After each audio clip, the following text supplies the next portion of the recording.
Hello, I'm Kads, and welcome to today's video. So today we're going to be doing another episode of Gear Set Battle Frostbite Edition in this case. We're going to be discussing the 4 sets that you can get from the Frostbite iteration of the Doom Tower, the pros and cons of each of those. We'll rank them from 1 through 4, the best to the worst, and hopefully all of that will give you an idea of which gear set you should be farming when this rotation of the Doom Tower comes around. So diving straight in, let's talk about each of the 4 gear sets, what they do, and where they come from, starting with the Affinity Breaker set, a 4-piece set that gives you 30% crit damage and has a 50% chance to change a weak hit into a critical hit, which means it could mitigate or counter a little bit of Poison Cloud. It can counter just weak hits in general, and on top of giving you some crit damage. And you get the Affinity Breaker set by defeating the Nether Spider.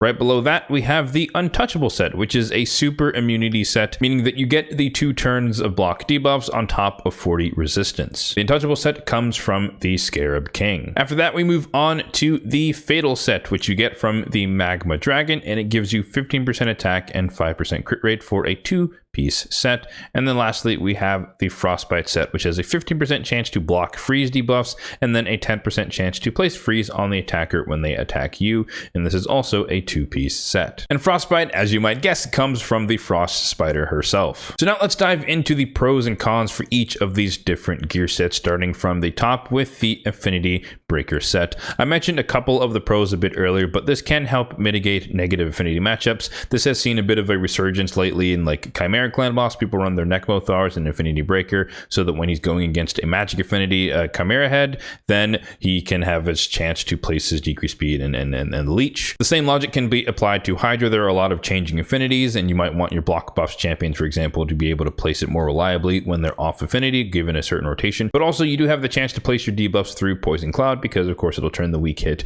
into a critical hit. As we'll see a bit later, this makes a great solid pairing with a 4-piece Merciless set, provided you have the accessories to pull that off, for a really solid build of cooldown reduction, as well as maximizing the chance that your weak hits are going to do something else other than, I guess, other than nothing.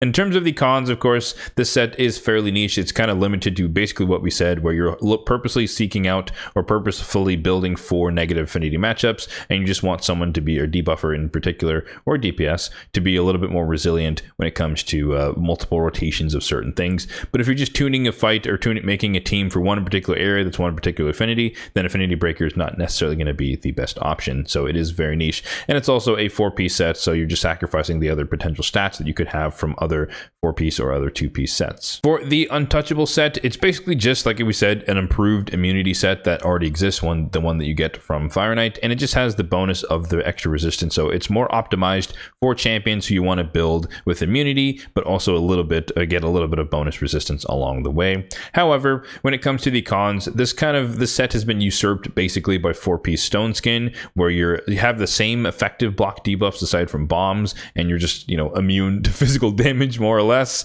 And then also it is usurped by 4-piece Feral, because it's more of the accuracy, like more focused version of it, but you still get block debuffs for 2 turns, and then you just get accuracy boosting stats. So this has kind of fallen by the wayside, mostly replaced by Stone Skin, a little bit by Feral, but it's just kind of not as powerful as it once used to be. Next up, we have the Fatal set, and there's only one pro that I could really think of, and then it's just, I guess one that it's a 2-piece set. There's just kind of a nice filler, but the main pro is that it just has a little bit more power than the basic offense set, because it has the attack but also the little bit of crit rate. But that's really not saying that much, because the main con is that this 2-piece set is a lot harder to get and is worse arguably than Cruel. So if you're going to use a 2-piece set trying to get some attack, you're better off getting the 5% defense ignore than just an extra 5% crit rate, unless you're really hunting for crit rate in the build. So it's just not the most useful set, because you can just farm clan boss, which you should be doing, and you'll have a clan boss team long before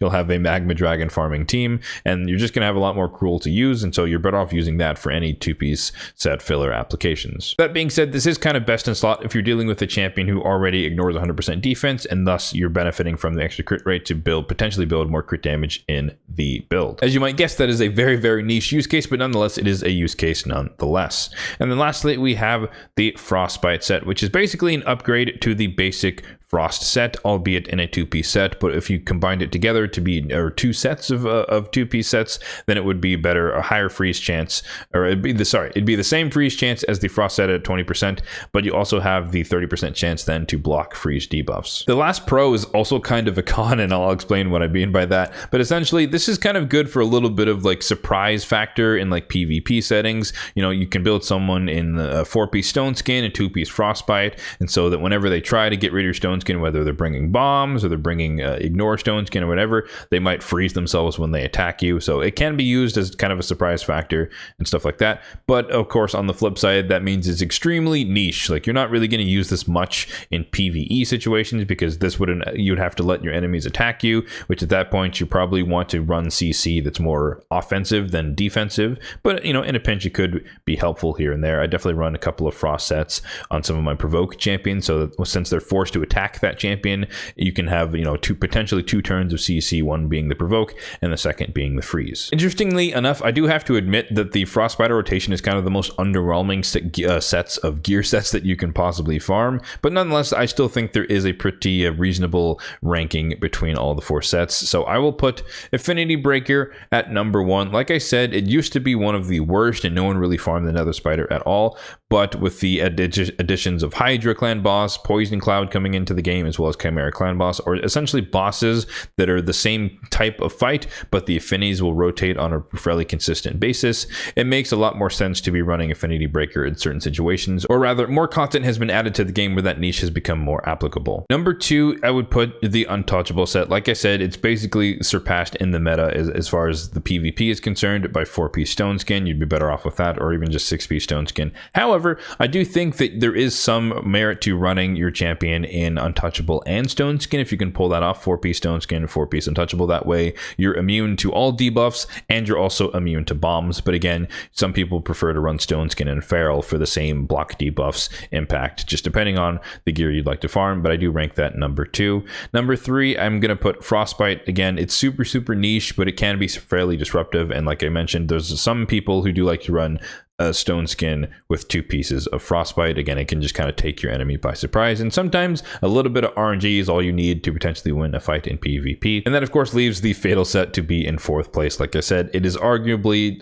or objectively worse than cruel, and so there's not much of a reason to realistically farm that set, no matter what the rotation of Doom Tower is. If you were curious about myself, you can tell that I've definitely farmed Untouchable in the past. That used to be my personal number 1 set, but as I mentioned, with the advent of more Hydra teams and Chimera teams and whatnot, Affinity Breaker has been moving up the ladder in terms of my priority, so I've been farming Affinity Breaker, and I'll show you a couple of builds here on some of the champions who have recently switched into Affinity Breaker builds for the purposes of Hydra Clan Boss. One such example is my Archbishop Pinthra. You can see here is in 4-piece of Affinity Breaker and 4-piece Merciless, the insane combo that I mentioned earlier, where you get a little bit of the reflex set provided that you are attacking on your abilities. It can be a little bit worse if you're not attacking on your abilities, and then you get the chance to convert weak hits into critical hits. And Archbishop Pinthroy is one of my block buff champions for Hydra, but notably he is Spirit Affinity, and a lot of the rotations have very important heads that are magic affinity, so he is prone to weak hit a lot, and so this helps mitigate that a little bit,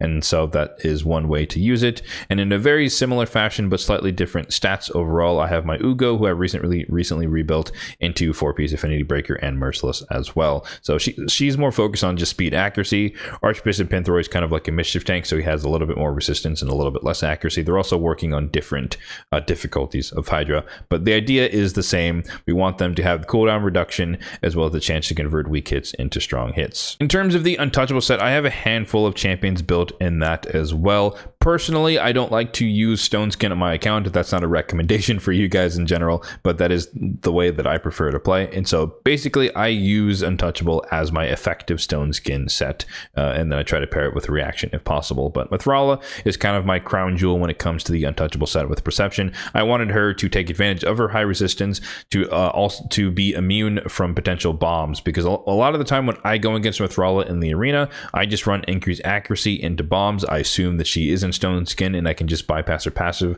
by increasing my accuracy with the buff. So in this case, we have her in Untouchable, so that even if they were to increase their accuracy, they'd have to strip off the block debuffs, which could involve having another champion, or could just catch them by surprise. She can't be bombed essentially, and she should naturally resist any other debuff just with her passive. But yeah, Untouchable, and then notably 3 pieces of reaction. So we're definitely trying to keep her alive when I use her. And then another example of more of like a speed champion who I just wanted to run in Untouchable, just because I kind of use her against Torments, just more of a speed immunity cleanser if you want to think of it that way. But my cog to the right here is in divine speed and Untouchable as well. She's built relatively high speed, around 280-ish, and then a high resistance around 600 or so. And then the last one's just kind of an interesting idea of running a DPS in Untouchable, kind of old school like anti-Torment type build. But funny story, I did actually use her today in live arena against a Torment team. They weren't ready for the immunity Rhonda to just come in there, use her A2, and block the Torment's passive and just take him out. So definitely a fun niche build, but something that can take your opponents by surprise. But again, this could be this could be 4-piece stone skin, and you get the same effect effectively on top of the immunity, effective immunity to physical damage. As you might have guessed from the amount of artifacts I didn't have, I don't actually farm the Magma Dragon much, as well as I don't really farm Frostbite that much either. So I don't really have that much gear, or have really any gear that's really equipped on anyone. But I do have one fatal set equipped on my entire account, and that is on my Retaliation Mountain King. It's more of a meme build, but he benefits from HP and attack, and so in this case I just wanted a little bit of extra crit rate. But more importantly, I just happen to have these pretty cool boots that are HP percentage, speed, and crit,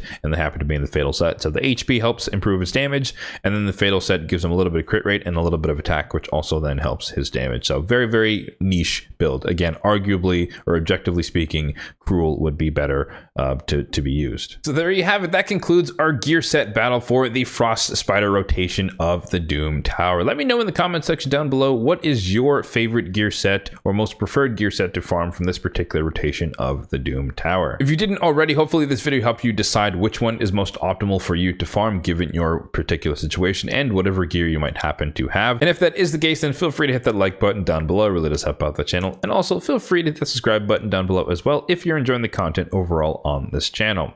Thanks for watching, and have a good one.